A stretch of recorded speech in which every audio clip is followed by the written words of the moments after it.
Tunghayan naman natin ang mga balita mula sa Visayas.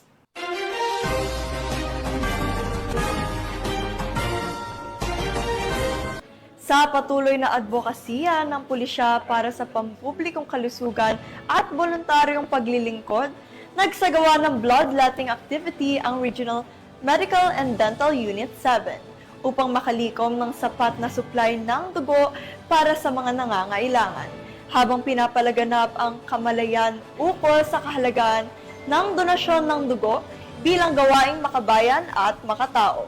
Patrolwoman Nikia Cañedo sa ulat.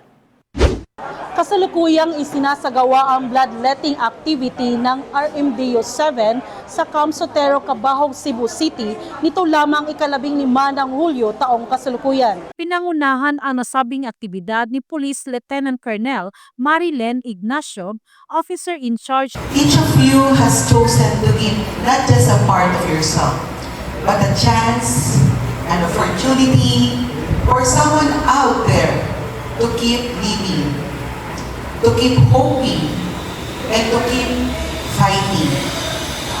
What you're doing may seem simple, just a few minutes, a little discomfort, but to someone in a hospital who is waiting for a miracle, your act means every day.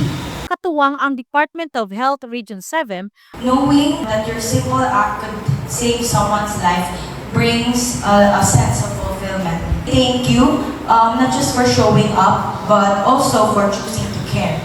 In the world where sometimes there's a lot of uncertainties, you donating blood is a beautiful reminder that kindness still flows, literally, from one person to another.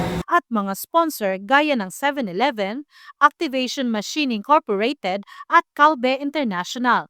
Tinatayang mahigit kumulang 100 na personnel mula sa Police Regional Office 7 at mga police trainees mula sa class legions ang voluntaryong nag-donate ng dugo sa naturang aktibidad. I am Police Trainee Prince Mark A. Quezon. This bloodletting activity is important for the community. As for us donors, this simple act of giving away blood can be so much more for those in need. This activity is not just about giving away blood, but it is about giving hope and perhaps a second chance at life. Layunin ng programa na tumugon sa pangangailangan ng mga ospital sa supply ng dugo at mapalaganap ang kamalayang panlipunan ukol sa kahalagaan ng pagbibigay ng dugo bilang isang paraan ng pagliligtas ng buhay. Bilang pasasalamat sa kanilang kabayanihan, ang mga blood donors ay nakatanggap ng libreng pagkain at iba pang munting regalo mula sa mga katuwang na organisasyon.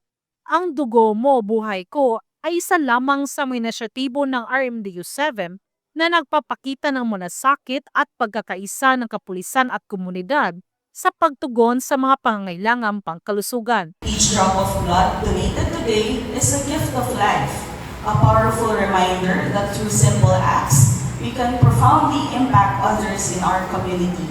Sa pamamagitan ng mga ganitong aktibidad, muling pinapatunayan ng RMDO 7 na ang bawat pulis ay hindi lamang tagapagpatupad ng batas, kundi tagapagtaguyod rin ng buhay at kalusugan para sa kapwa. Mula dito sa RMDO 7, ako yung Police News Network Correspondent, Patrolwoman Nikia Cañedo, alagad ng batas, tagataguyod ng balitang pulis.